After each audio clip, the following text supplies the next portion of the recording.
अनुसया मातेचं भजन करू लागले। मुखात अनुसया मातेचं नाव होतं आणि मायबाप हे ऐकलं लक्ष्मी मातेनं। लक्ष्मी माता सुद्धा आश्चर्यचकित झाली, अरे हे नारदजी नेहमी नारायणाचं भजन करतात आणि आज हे कुणाचं भजन करत आहेत? हे कुठे गेलते, कुठून आलेत? लक्ष्मी मातेनं त्या ठिकाणी नारदांची चौकशी केली। लक्ष्मी मातेनं म्हणावं, मुनी वैकुंठासी पावे, संगे लक्ष्मीसी नीती तत्वे। लक्ष्मी बोले सद्भावे, आज कोठूनी आले ऋषी। सद्भावानं अगदी लक्ष्मी मातेनं एक प्रकारे नारदांचं स्वागत केलं, आदरातिथ्य केलं, अगदी सद्भावनेनं बोलू लागले, मुनिवर्य कुठून आलात तुम्ही? कुठे गेला होतात? आज कस काय येणं केलं? बोलायला सुरुवात झाली। लक्ष्मी माता बोलतीये, प्रश्न करतीये।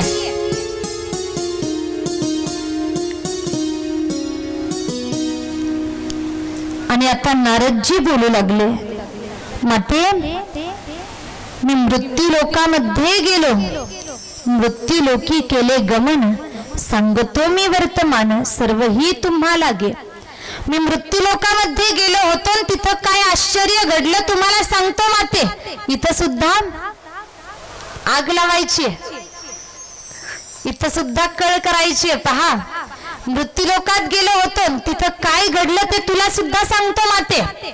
आणि नारदजी सांगायला लागले, एक आश्चर्य थोर जाण, ते मी सांगतो तुम्हा लागून, ऐकावे एकाग्र मन करून, ते हृदयी विचारावे। माते मी तुला सगळं काही सांगतो, सगळंच सांगतो, फक्त तू एकाग्र मन करून ऐक, शांततेनं एकाग्रतेनं ऐक माते। तुला मी सांगतो तिथं काय आश्चर्य घडलं, आणि काय आश्चर्य घडलं ते सांगतायत नारदजी। नारदजी म्हणतायत, मृत्यू लोका माझी एक महासती, मृत्यू लोकामध्ये एक महासती आहे, ती महान पतिव्रता आहे, सामान्य नाहीये, तिचा अधिकार मोठा आहे, ती श्रेष्ठ आहे। नवे शेवटी सांगतायत नारदजी, अवघ्या त्रैलोक्यामध्ये तिच्यासारखी महान, तिच्यासारखी श्रेष्ठ पतिव्रता स्त्री दुसरी कोणी नाहीये। जसं ऐकलं लक्ष्मी मातेनं, अरे त्रैलोक्यात तिच्यासारखी महान पतिव्रता स्त्री नाही, म्हणजे आमच्यापेक्षाही श्रेष्ठ। आम्ही 3 पतिव्रता, सावित्री, लक्ष्मी, पार्वती, आमच्यापेक्षाही श्रेष्ठ। आणि लक्ष्मी मातेच्या मनामध्ये सुद्धा त्या महान पतिव्रतेविषयी एक प्रकारे मत्सर निर्माण झाला, अरे आमच्यापेक्षा श्रेष्ठ। नारदजी सांगतायत, ती महासती अनुसया माता सर्वश्रेष्ठ आहे, महान आहे, तिच्या पुढे कुणीही टिकू शकत नाही। नवे सर्वापेक्षा जास्त सामर्थ्य तिचं आहे, कारण ती पतिव्रता स्त्री आहे। लक्ष्मी मातेनं ऐकलं आणि लक्ष्मी माता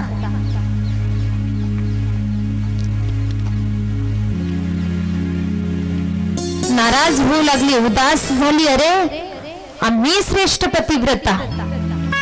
आणि एक प्रकारे जो अभिमान होता लक्ष्मी, सावित्री आणि पार्वती यांना की आमच्यासारखी श्रेष्ठ पतिव्रता स्त्री आहे, आणि तोच अभिमान या ठिकाणी हे सगळं घडण्याला अनुसयेचं चांगलं ऐकल्यानंतर अनुसया ती असूच शकत नाही, मी तिचं सत्व पाहणार, तिची परीक्षा घ्यायला लावणार, परीक्षा घ्यायला लावणार म्हटले।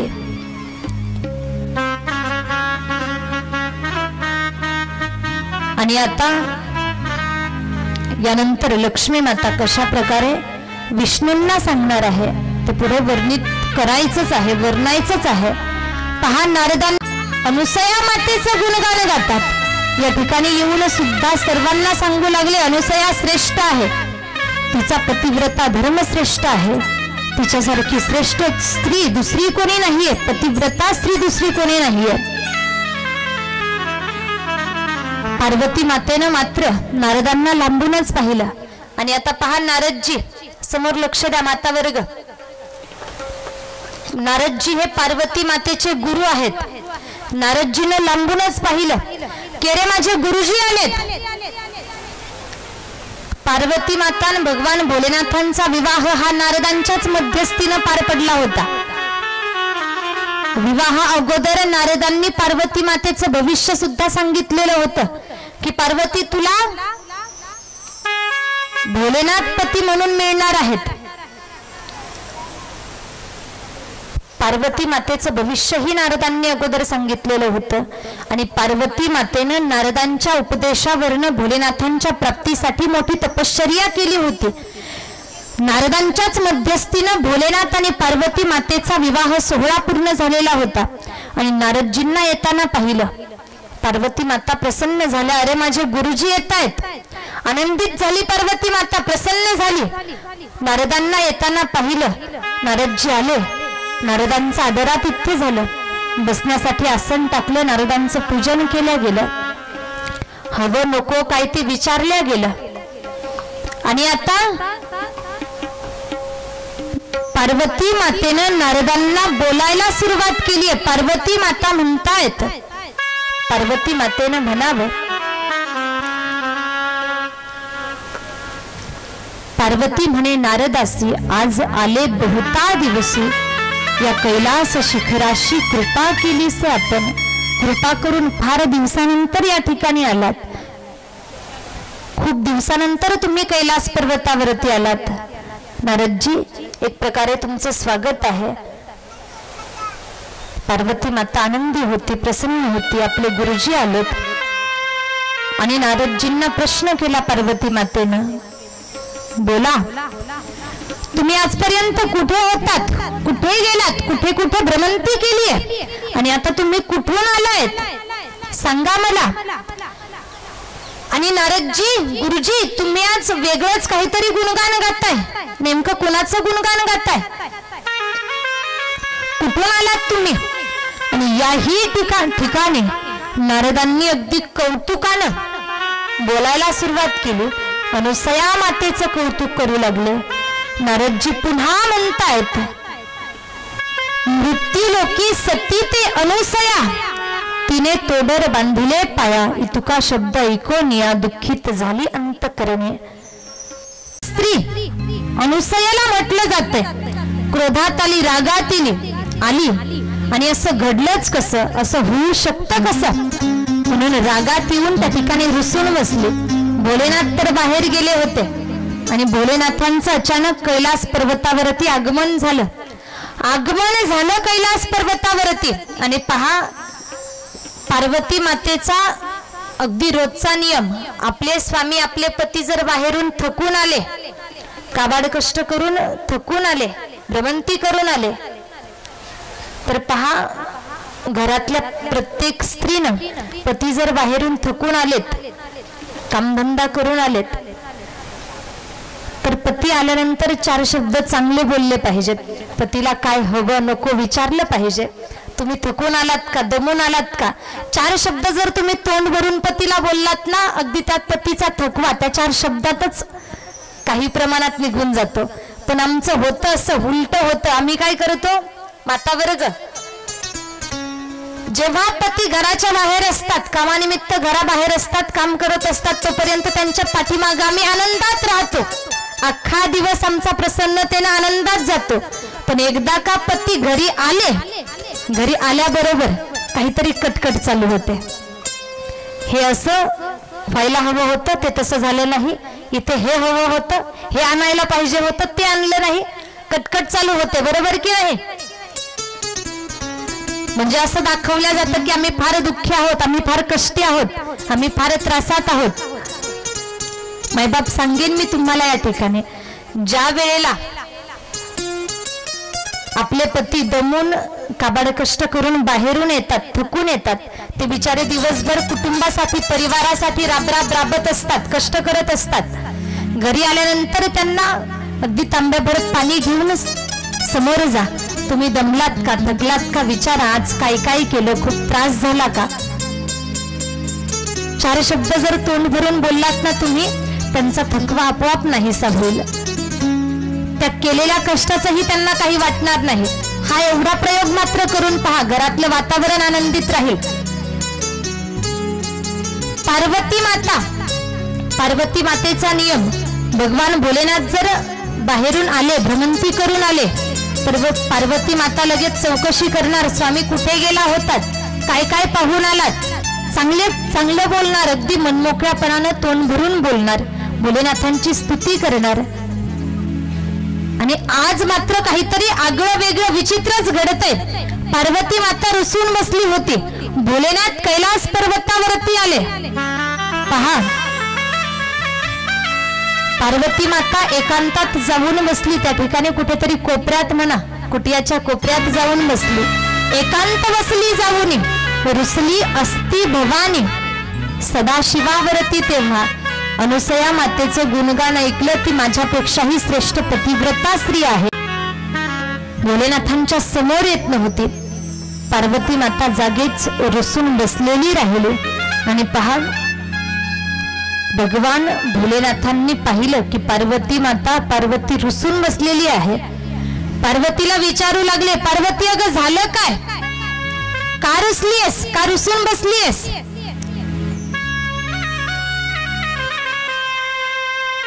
भोलेनाथांनी पाहिलं तर त्या ठिकाणी सगळा काही पसारा पडलेला होता. आमच्यामध्ये सुद्धा होतं पहा असं. यांचा जर आम्हाला राग आला तर घरातले भांडे व्यवस्थित राहत नाहीत, घरातल्या वस्तू व्यवस्थित राहत नाहीत. कुठेतरी भांडे, तांबे भांडे फेकले जातात, दन दन आवाज येतो. बरोबर की नाही पुरुष वर्ग? येतो की नाही घरात आवाज? काही रागावल्या, यांनी काही इच्छा पूर्ण केली नाही की लगेच हे भांड तिकडं, ते भांड इकडं, दन दन आवाज. याचा राग त्याच्यावरती, त्याचा राग याच्यावरती. आणि असंच काहीतरी कैलास पर्वतावरती घडतंय. भोलेनाथ म्हणतात, पार्वती अगं अशी का रुसून बसलीस, हा काय प्रकार आहे? पार्वती हा नाही, हो नाही, तोंड वाकडच आहे, तोंडावरती निराशा आहे. भोलेनाथ म्हणतात, पार्वती अगं बोल, काय झालं तुला, अशी का रुसून बसलीस? पार्वती तरी सुद्धा काही बोलत नाहीये. भोलेनाथ म्हणतात, पार्वती बरं जाऊ दे, मला सांग, इथं मी बाहेर गेल्यानंतर कोणी येऊन गेलं का? भोलेनाथांना लगेच संशय आला. निश्चित या ठिकाणी नारदजी येऊन गेले असणार, काहीतरी कळ करून गेले असणार. पार्वतीला प्रश्न केला, पार्वती बोल, मी कैलास पर्वताच्या बाहेर गेल्यानंतर या ठिकाणी कोणी येऊन गेलं का? पार्वती आता मात्र सांगायला लागली, हो माझे गुरुजी येऊन गेले. काय म्हटले तुझे गुरुजी? आता पार्वती सुद्धा पहा, जेव्हा वैकुंठामध्ये नारदांनी जाऊन लक्ष्मी मातेला अनुसयेचं ते सामर्थ्य सांगितलं, त्यावेळेला मात्र त्या ठिकाणी सुद्धा भगवान विष्णू नव्हते, विष्णू बाहेर गेलेले होते. आणि जेव्हा विष्णू वैकुंठावरती आले तेव्हा ते पाहतात, अरे आपल्या त्या ठिकाणी मंदिरामध्ये दिवा पेटलेला नाही, सर्वत्र अंधार आहे, लक्ष्मी सुद्धा त्या ठिकाणी दिसत नाहीये. अरे हे काय झालंय, आज काय वातावरण आहे? लक्ष्मी त्या ठिकाणी दिसत नाहीये. कोणीही मंदिरात देख, किंचित नाही दीपक, दिवा कुठेही लावलेला दिसत नाही, कुठे प्रकाश दिसत नाही. आज काय निमित्त भ्रमित झाल्या अशा का तुम्ही हो? लक्ष्मीला शोधू लागले, लक्ष्मीला शोधलं, पाहिलं, लक्ष्मी अरे अगं आज तुला काय झालंय, अशी निराश उदास का झाली आहेस तू? बोल, आज सर्वत्र अंधार आहे, तू दिवा लावला नाहीस, कुठे प्रसन्नतेचं वातावरण दिसत नाही, तुझ्या चेहऱ्यावरती निराशा आहे. बोल लक्ष्मी, काय झालं? आणि लक्ष्मी बोलू लागली, आज माझ्यासाठी एक अपमानकारक गोष्ट घडलीये, मी ऐकली आहे. त्रैलोक्यामध्ये आजपर्यंत आमची कीर्ती होती, ख्याती होती की ब्रह्मा पत्नी सावित्री, विष्णू पत्नी लक्ष्मी आणि महेश पत्नी, महेशाची पत्नी पार्वती आम्ही तिघी पतिव्रता स्त्रिया आहोत. आमच्या सावित्री ब्रह्मदेवांसमोर हट्ट करू लागली की अनुसयेचं सत्वहरण करा. आणि मायबाप पुढे पहा, कैलासामध्ये भगवान भोलेनाथ पार्वती मातेला समजावून सांगतात की हे योग्य नाही, हे चुकीचं आहे. ते त्या पतिव्रतेचं सामर्थ्य आहे, यात तुमचा काही कमीपणा नाहीये. पण समजावून सांगूनही पार्वती ऐकत नाही. वैकुंठात भगवान विष्णू लक्ष्मीला समजावून सांगतात, यामध्ये या सगळ्यात कमीपणा वाटून घेण्यासारखं काही नाहीये, यात तुझा अपमान होत नाहीये. पण लक्ष्मी माता ऐकत नाहीये. ब्रह्मदेव सुद्धा सावित्रीला समजावून सांगतात, हे चुकीचं आहे. ती एक पतिव्रता स्त्री आहे, तिच्यासोबत चुकीचं करणं किंवा तिची परीक्षा घेणं, एक प्रकारे आम्ही त्रिदेवांनी तिकडे जाणं, आमच्या माध्यमातनं तिच्यासोबत काहीतरी चुकीचं घडणं, तिची परीक्षा घेतली जाणं, हे आम्हाला शोभेचं नाहीये, आम्हाला शोभणार नाही, योग्य नाही, आम्हाला साजेचं नाही. जे भगवान भोलेनाथ राहतात, भगवान भोलेनाथ कैलास पर्वतावरती त्या ठिकाणी राहतात, कैलास पर्वतावरती विराजमान आहेत. सुंदर असं एक भजन आपण श्रवण करूयात आणि मग पुढच्या कथेकडे वळूयात.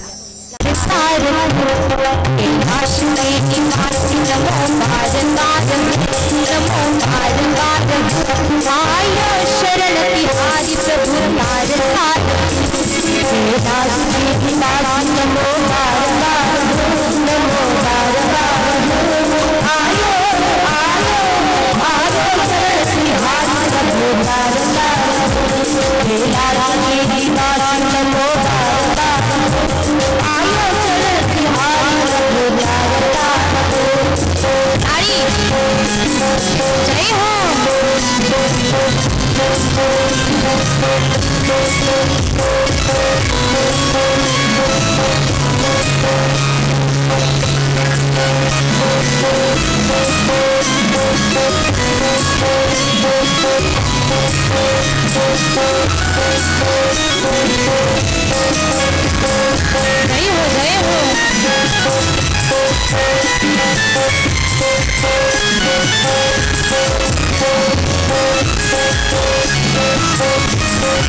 जय हो.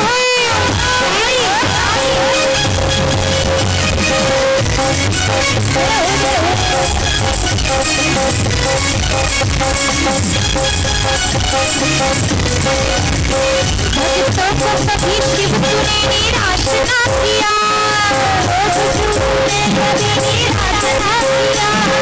भक्तों को कभी शिव तूने निराश ना किया, कभी तूने निराश ना किया।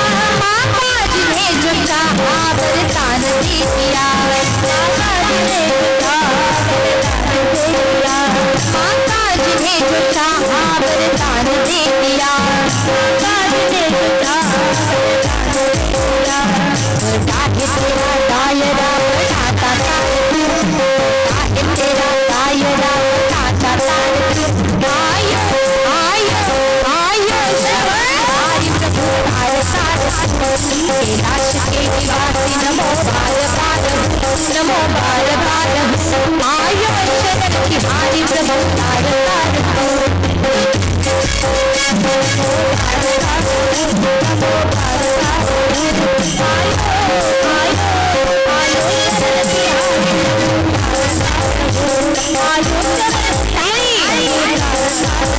जय हो जय हो जय हो।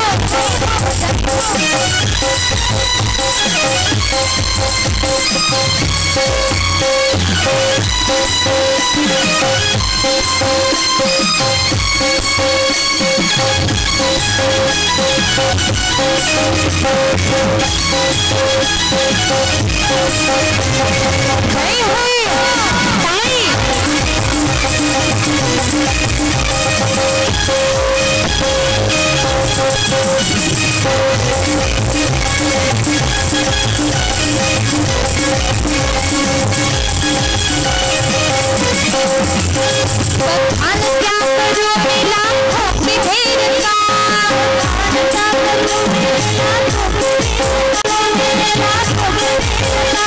चपटा बहुत में खजाना देखता, चपटा बहुत में खजाना देखता, चपटा बहुत में खजाना देखता, चपटा बहुत में गंगा धार भक्ति धार धार भक्ति धार आयो आयो आयो शरण बिहारी प्रभु जय हो।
भोलेनाथांनी लक्ष्मी मातेला समजावून सांगितलं, ठाम होत्या, आपल्या हट्टावरती ठाम होत्या की तुम्हाला अनुसयेचं सत्व हरण करावंच लागणार, तुम्ही अनुसयेचं सत्व हरण करा। आणि या तिघींच्या हट्टापायी ब्रह्मा विष्णू महेश या त्रिदेवांना जावं लागलं। हे तीन देवता निघाले ब्रह्मा विष्णू महेश मृत्यूलोकाच्या दिशेने निघाले। मृत्यूलोकाच्या दिशेने येतायत।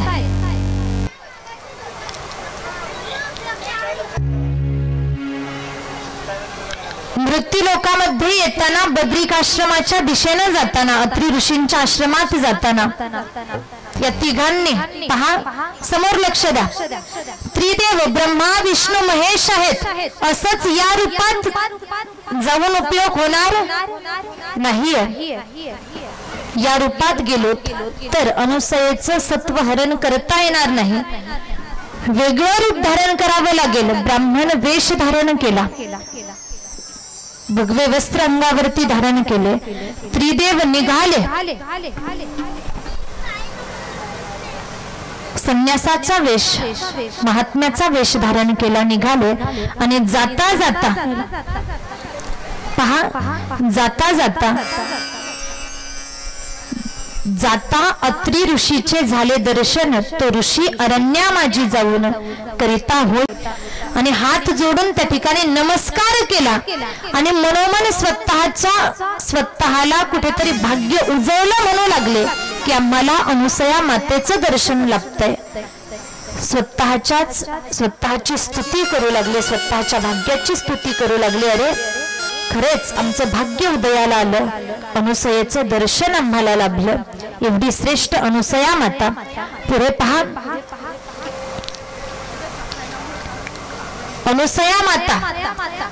अनुसया मातेचं दर्शन घेतात आणि अनुसया मातेला म्हणतायत, माते 2 प्रहर झाले, अन्नात पोटाचा कण नाहीये, क्षुधेनं पीडा होतीये, भूक लागलीये,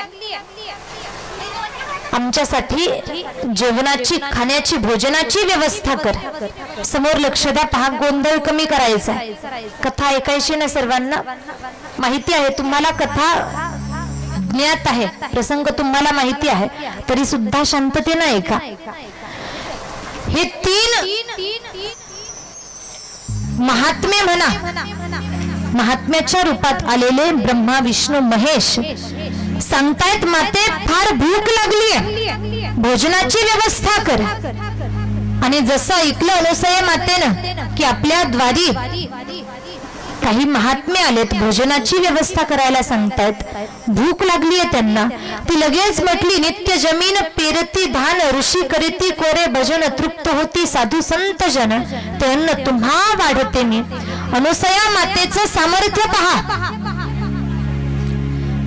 ती अगदी ज्यावेळी भोजन पाहिजे लगेच जमिनीत, अगदी धरणीवरती जमिनीत त्या ठिकाणी धान टाकलं, बीज टाकलं की लगेच ते अंकुरायचं, लगेच मोठं व्हायचं, लगेच पिकायचं, धान्य काढलं जायचं, लगेच त्याचं ताजं अन्न बनवायची, लगेच ऋषी मुनींना द्यायची, एवढं सामर्थ्य तिच्याकडे होतं।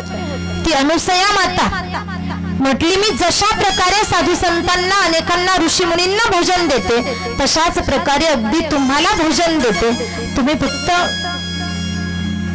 काही क्षण वाट पहा, लगेच मी भोजन घेऊन येते, भोजनाची अन्नाची व्यवस्था करते, भोजन वाढते तुम्हाला। आणि तेवढ्यात लगेच ब्रह्मा विष्णू महेश तिघेही म्हटले, माते जे भोजन तू इतरांना देतेस ते भोजन आम्हाला वर्ज आहे, ते भोजन आम्हाला नको, आम्हा वर्ज असे ते अन्न, इतरांना जे अन्न देतेस ते अन्न आम्हाला वर्ज आहे, म्हणजे ते अन्न आम्ही स्वीकारणार नाहीत। तर अनुसया मातेनं त्याच क्षणी ओळखलं की अरे हे नक्कीच कोणीतरी कपटी आहेत, जे आपली परीक्षा घ्यायला आलेत, खून पोहोचली, आपल्या सोबत काहीतरी कपट करणार आहेत, कपट भावाने या ठिकाणी आलेले आहेत। आणि अनुसया माता मग त्या ठिकाणी बोलू लागली, मी तुम्हाला याच्या व्यतिरिक्त काही देऊ शकत नाही, माझ्याकडे दुसरा काही पदार्थ नाही। मग माता बोले, यथार्थ नाही दुसरा पदार्थ, कोण गती करावी समर्थ, सांगा विचार आम्हासी, तुम्हीच स्वीकार तर तुम्ही करत नाहीत, तुम्हीच सांगा मी आता काय करू.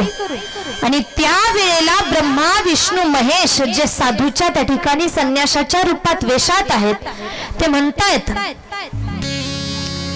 त्यांनी सांगावं बोलती तिघे जण, साहित्य आमच्याकडेच आहे, साहित्य आम्हा जवळी जाण, तयाचा पाक करावा आपण, वाढावे भोजन आम्हासी. आमच्याकडे साहित्य आहे, आम्ही जे देऊ त्याचा तू पाक करून ते शिजवून ते पकवून तू आम्हाला वाढ. आणि मायबाप या ठिकाणी शब्द आला तव शुभ्रिका काढून देती माते जवळी तिघे जण, ओटीत घेती झाली आपण अनुसया माता पै. शुभ्रिका शुभ्रिका काढून दिल्या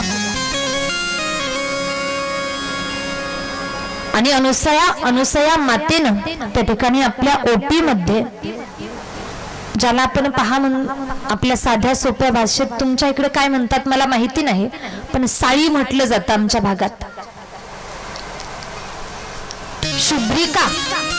शुभ्रिका काढून दिल्या आणि मातेनं आपल्या ओटीत त्या ठिकाणी त्या शुभ्रिका घेतल्या आणि अनुसयेनं उष्ण केले पाणी, शुभ्रिका टाकिल्या वरोनी आणि आठव पर्यंत करणी तया दिगंबर प्रभूंचे. शुभ्रिका घेतल्या, उष्ण पाणी केलं, गरम पाणी केलं, त्यात त्या शुभ्रिका टाकल्या गेल्या आणि दिगंबराचं स्मरण करू लागले.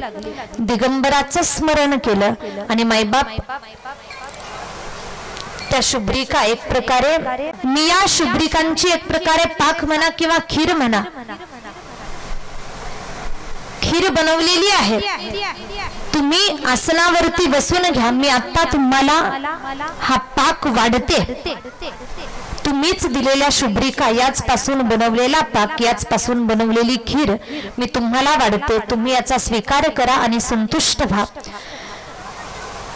तिघे जण त्या ठिकाणी भोजन करण्यासाठी बसले. अनुसया माता वाढणार तेवढ्यात सांगू लागले, बोलू लागले, तेवढ्यात बोलतायत. पहा पात्र टाकुनी बैसले विशेष, बोलती ब्रह्मा विष्णू महेश, नग्न होणी वाढावे आम्हास, ऐसे बोलती अनुसयासे. तू आम्हाला हे भोजन वाढ, पण हे असं भोजन आम्हाला नको आहे, नग्न होऊन हे भोजन आम्हाला वाढावं लागेल, तर या भोजनाचा स्वीकार आम्ही करू. आणि आता मात्र अनुसया माता तेच प्रसंगामध्ये आहे. वाईट वाटू लागलं, अरे हा काय प्रकार आपल्या सोबत घडतोय. मी एक पतिव्रता स्त्री आहे आणि हे समोर बसलेले एक प्रकारे कपटी महापुरुष कपट करत आहेत, माझी परीक्षा पाहतायत आणि माझ्याकडून नग्न भोजनाची अपेक्षा करत आहेत. आणि एक प्रकारे पहा, नग्न या शब्दाचा, नग्न भोजन या शब्दाचा असा सुद्धा अर्थ होतो, न अग्न म्हणजे ज्याला अग्नीचा उपयोग न करता बनवलं गेलेलं अन्न, म्हणजेच थोडक्यात दूध. कच्चं दूध आपण प्राशन करू शकतो, अग्नीचा वापर न करता दूध आपण पिऊ शकतो. नग्न भोजन म्हणून दूध सुद्धा म्हटलं जातं. आणि या ठिकाणी सांगितलं गेलं की तू नग्न होऊन आम्हाला भोजन वाढ, तेव्हाच आम्ही भोजन करू. अनुसया माता महान पतिव्रता स्त्री आहे आणि अरे आता हे काय, हा काय प्रसंग. त्या तिघांची ती कठोरता पाहिली, ती कठोरता नव्हे जसा अनुसया मातेने नकार द्यायला सुरुवात केली, विनवणी करायला सुरुवात केली, तर कठोर शब्द हे तिघे जण बोलू लागले. काय बोलतायत. जसं अनुसया माता म्हणतीये या रहित आज्ञा करावी आपण, म्हणजे या भोजना व्यतिरिक्त दुसरी काहीतरी आज्ञा करा, ती मी पूर्ण करेल. तेव्हा बोलती कठोर वचन चालले. मग तिथून या ब्रह्मा विष्णू महेश कठोर वचन बोलायला लागले. तुला जर नग्न भोजन आम्हाला वाढता येत असेल तर दे, आम्हाला इच्छित भोजन जर देता येत असेल तर दे, अन्यथा आम्ही चाललो, निघालोत आम्ही, म्हटले निघतो आम्ही. अरे जर आपण यांना असंच जाऊ दिलं तर आपला एक प्रकारे नियम मोडेल, एक प्रकारे सत्व घेऊन जातील। आजपर्यंत आपल्या द्वारावरून कोणीही याचक, कोणीही भुकेलेला विना अन्न ग्रहण करता गेलेला नाही, उपाशी पोटी कोणीही आजपर्यंत गेला नाही। यांना जाऊन जा करतात, पतीचा कमंडलू घेतात आणि कमंडलू मधलं जल त्या तिघांवरती शिंपडतात। जल शिंपडलं जातं त्याच क्षणी ते 3 भगवे वस्त्र धारण केलेले 3 पुरुष अगदी बालक बनतायत, बाळाच्या रूपात त्या ठिकाणी प्रगट होत आहेत। हे पतिव्रतेचं सामर्थ्य आहे। देवाला सुद्धा बालक बनवलं, 3 बालक बनले आणि हेच आपल्याला झाकी रूपात पाहायचंय, झाकीला घेऊन यायचंय। तोपर्यंत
बोला दत्तात्रेय महाराज की जय।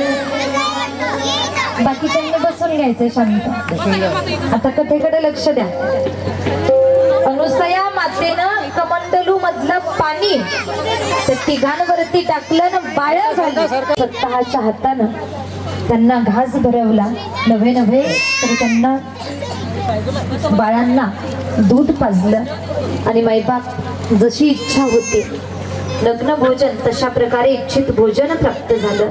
ती छोटी बालकं अनुसयाची पुत्र म्हणून त्या ठिकाणी राहत आहेत, अनुसयाची मुलं म्हणून राहत आहेत। अनुसया माता स्वतःच्या हातानं त्यांना घास भरवला नव्हे नव्हे तर त्यांना बाळांना दूध पाजलं आणि मायबाप जशी इच्छा होती लग्न भोजन तशा प्रकारे इच्छित भोजन प्राप्त झालं। ती छोटी बालकं अनुसयाची पुत्र म्हणून त्या ठिकाणी राहत आहेत, अनुसयाची मुलं म्हणून राहत आहेत। अनुसया माता उलटतायत हे ब्रह्मा विष्णू महेश त्रिदेव तीन देवता अनुसयाचे पुत्र म्हणून बाळ रूपात त्या ठिकाणी राहत आहेत। आणि अरे बरेच दिवस उलटले, ब्रह्मांची जी जबाबदारी आहे सृष्टी कोणाच्याही लक्षात येणार। या तिघांच्या पत्न्या सावित्री, बोला पत्न्यांची नावं काय या तिघा देवांच्या? माता वर्ग लक्ष कुठे आहे? पहिली ब्रह्माजींची पत्नी, विष्णूंची पत्नी, भोलेनाथांची पत्नी, असंच समोर पहा।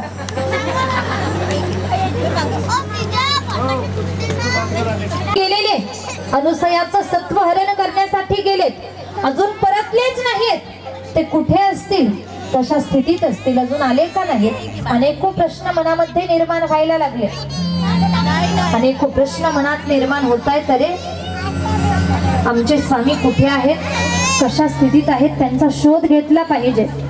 आणि तेवढ्यात तिघी जणे, या तिघींनी सावित्री लक्ष्मी पार्वती तिघींनी नारदांची भेट घ्यावी आणि नारदांकडे विचारणा केली। नारदांना विचारलं आमचे स्वामी, आम्ही त्यांना अनुसयेचं सत्व हरण करण्यासाठी पाठवलं पण ते अजून आलेच नाहीत, कित्येक दिवस झाले, आमचे स्वामी कुठे आहेत, काय आहेत, कशा स्थितीत आहेत माहिती नाहीये।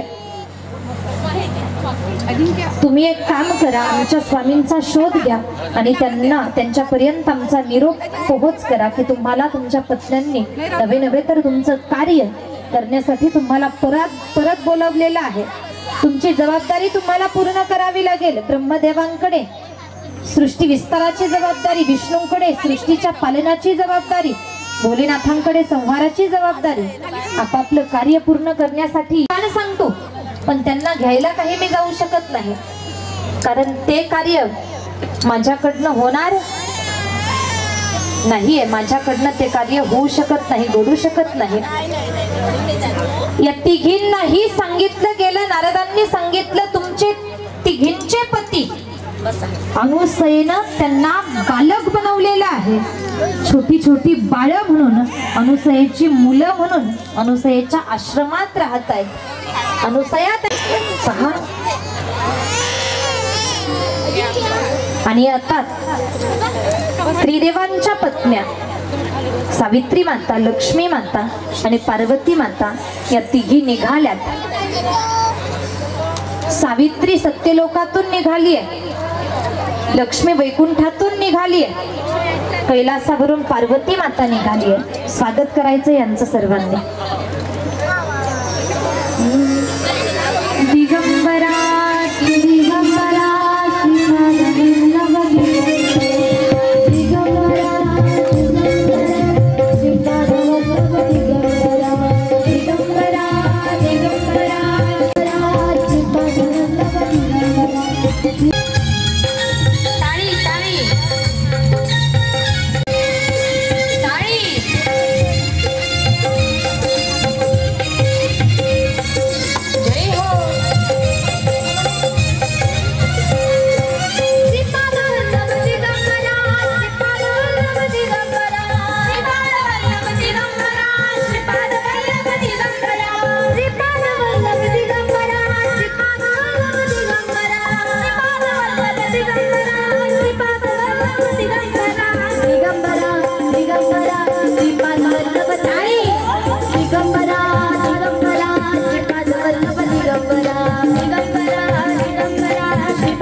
आपले पती जे बाळ रूपात आहेत त्यांना आपण लगेच घेऊन येऊ.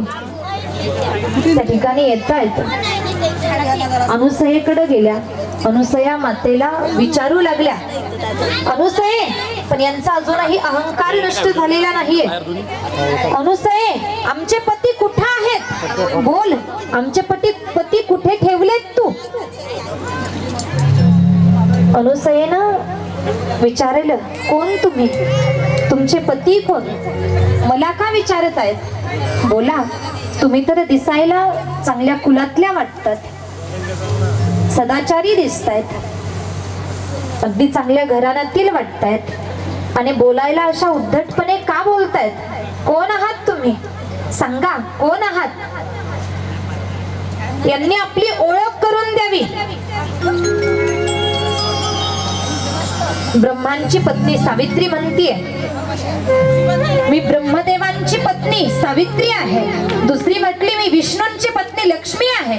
तिसरी म्हणते मी साक्षात देवादिदेव महादेवांची पत्नी पार्वती आहे. आणि आमचे पती तुझी परीक्षा घेण्यासाठी या ठिकाणी आले होते. तू त्यांच्यासोबत काय केलंस? कुठे आहेत आमचे पती? बोल. अनुसया माता म्हणते, तुमचे पती. अनुसया मातेच्या लक्षात आलं, माझी परीक्षा घ्यायला आलेले 3 महात्मे, ज्यांनी भगव वस्त्र अंगावरती धारण केलं होतं, ज्यांनी माझी परीक्षा घेतली, मी कमंडलू मधलं पाणी टाकून ज्यांना बाळरूपात प्रगट केलं, बालक बनवलं, हेच यांचे पती आहेत. आणि सांगितलं अनुसया मातेनं, ते पहा तुमचे पती पाळण्यात पहुडलेले आहेत. ते छोटे छोटे बालक दिसतात ना, तेच तुमचे पती आहेत. जा म्हटली आणि आपापला पती ओळखून घेऊन जा. या तिघीही देवस्त्रिया अतिशय प्रसन्न होत आहेत. अतिशय प्रसन्न झाल्या. पाळण्याच्या जवळ आल्या, आनंदात आहेत. पाळण्याच्या जवळ आल्या आणि लक्ष्मी माता, पार्वती माता ओळख. सावित्री गेली. सावित्रीनं ब्रह्माला उचलायचं तर विष्णूंनाच उचलून घ्यावं. जसं विष्णूंना उचललं, रडायला लागले तर लक्षात आलं, अरे रे चुकलं आपलं. हे तर आपले पती नाहीत, दुसऱ्यालाच उचलून घेतलं. माग सरकली, पुन्हा मागे सरकली. पुन्हा दुसरी आली. लक्ष्मीला सांगितलं, ग तुझ्या पतीला उचल. ती समोर गेली. तिलाही लक्षात येणार, अरे या तिघांपैकी माझा पती कोणता? लक्ष्मीनं उचललं भगवान भोलेनाथांना. भोलेनाथ रडायला लागले. लगेच खाली ठेवून दिला. अरे हे माझे पती नाही आहेत, हे तर रडतात. कुणालाच कुणाचा मेळ नाही. यांना आपापल्या पतींना ओळखता येईना. ती बालकं रडायला लागली. रडतायत ती बालकं. आणि आता या तिघी, अरे करावं काय? आणि आता शेवटी अनुसया माताच आपल्याला या कोंडीतून बाहेर काढेल. आपल्या पतींची ओळख आपल्याला करून देईल. अनुसया मातेकडे जावं, हात जोडले माते. अनुसया मातेचं दर्शन घेतलं या 3 देव्यांनी, त्रिदेवांच्या पत्न्या. अनुसया मातेसमोर हात जोडले, नमस्कार केला. माते, चुकलो आम्ही. अहंकारामध्ये येऊन, अभिमानामध्ये येऊन, गर्वामध्ये येऊन तुला उद्धटपणे बोललो. क्षमा कर माते. आमचे पती आम्हाला परत कर. आमचे पती आम्हाला जसेच्या तसे मूळ रूपात परत हवे आहेत. या त्रैलोक्याला त्यांची गरज आहे, त्यांच्यावरती मोठी जबाबदारी आहे. आमचे पती आम्हाला परत कर विनंती केली. आणि अनुसया मातेनं त्या ठिकाणी त्या बालकांच्या डोक्यावरून हात फिरवला. जसा जसा त्या तिनही बाळांच्या डोक्यावरून हात फिरवला, पुन्हा मूळ रूपात 3 देवता ब्रह्मा विष्णू महेश प्रगट झाले. बोला अनुसया माता की जय. दत्तात्रेय महाराज की जय. 3 देवता आपल्या मूळ रूपात प्रगट झाले. तू पुत्र म्हणून सांभाळलंय, आम्ही तुझे पुत्र म्हणून अवतीर्ण हो. आणि पहा, प्रत्येकाचा अंश म्हणजे 3 पुत्र अनुसया मातेला झालेत, सांगितलं, वर्णन सांगितलं जातं. पहा, ब्रह्माजींचा अंश म्हणजे चंद्र झाला. चंद्र, अनुसया मातेचा पुत्र चंद्र. त्यानंतर विष्णू भोलेनाथांचा अंश म्हणून दुर्वासा. आणि पहा, विष्णूंचा अंश, विष्णूंचा अवतार म्हणजे दत्तप्रभू, दत्तात्रयांचा जन्म झाला.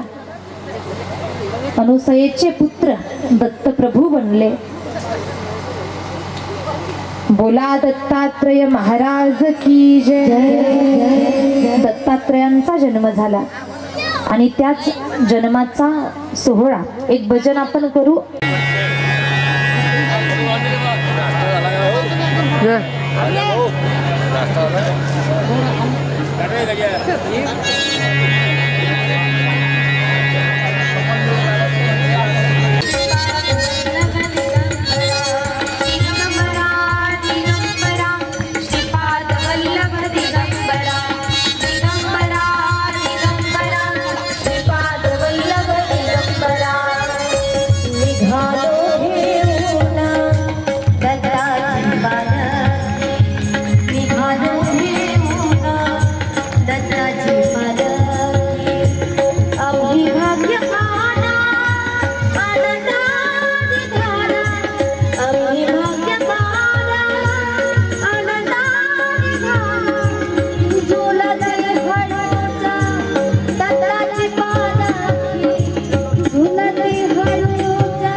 बसू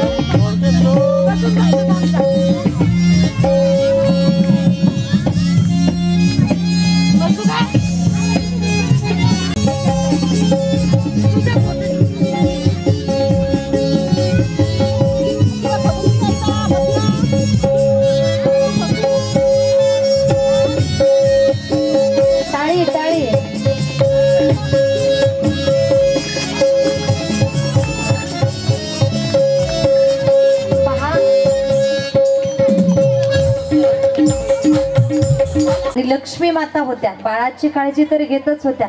तर सगळी काही व्यवस्था या तिघींनी पाहिली. अनेको नातेवाईक एकत्रित जमले. अत्री ऋषी आहेत, अनुसया माता आहेत आणि आता बाळाचा नामकरण संस्कार, नामकरण विधी या ठिकाणी पार पाडला जाणार आहे. सावित्री पाळण्याला हात लावा. परब्रह्म हा भूलोकी आला तो बाळा तो गोरे गो. परब्रह्म हा भूलोकी आला तो बाळा गोरे गो. अनुसयेचे भाग्य आघाडे परब्रह्म हे उदय साऱ्या भूलोकी मोहरा झाला. पाहून दत्ताचे रूप आघाडे तो बाळा गोरे गो. पाहून दत्ताचे रूप आघाडे तो बाळा गोरे गो.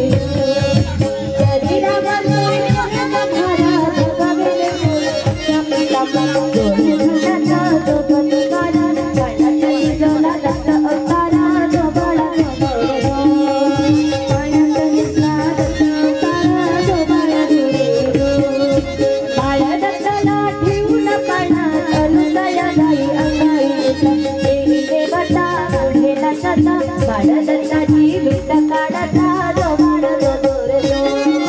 बाळदत्ताची भेट काढता तो बाळ गोरे गो. बाळदत्ताची पाहुणी मूर्ती सकाळ कथा कळून जाती. ऋषी मुनी सारे कुठे गाती. दत्त दत्त सारे नाम हे जपते तो बाळ गोरे गो. दत्त दत्त सारे नाम हे जपते तो बाळ गोरे गो. अति अनुदया तुझी जन्मोनी कहू योगी अजन सचराला या त्रिभुवनी. दत्त हरिजला त्रिभुवनी तो बाळा गोरे गो. दत्त हरिजला त्रिभुवनी तो बाळा गोरे गो. परब्रह्मची आवाज उठावे जगदता कधी आता अनुदेशनाच्या. नमन माझे गुरु दत्ता तो बाळा गोरे गो. नमन माझे गुरु दत्ता तो बाळा गोरे गो.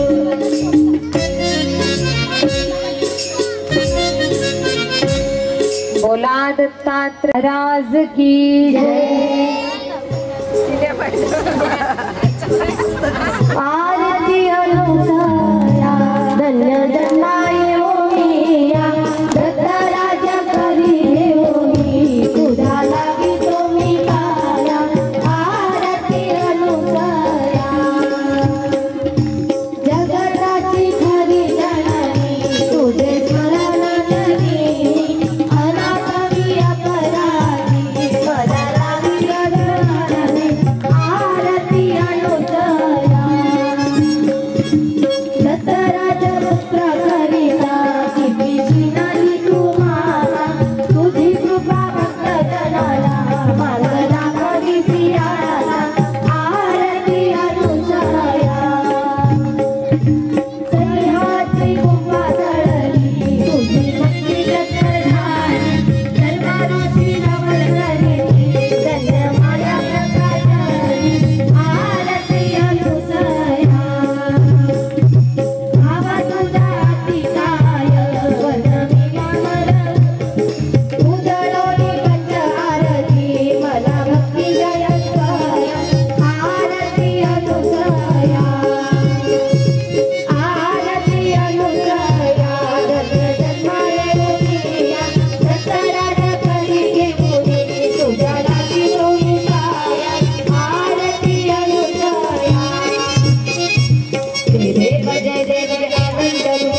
केलो केराना एकीने की शब्द नय अनुमाना सुरवर मुनी जन योगी जय देव जय देव जय श्री गुरुदत्त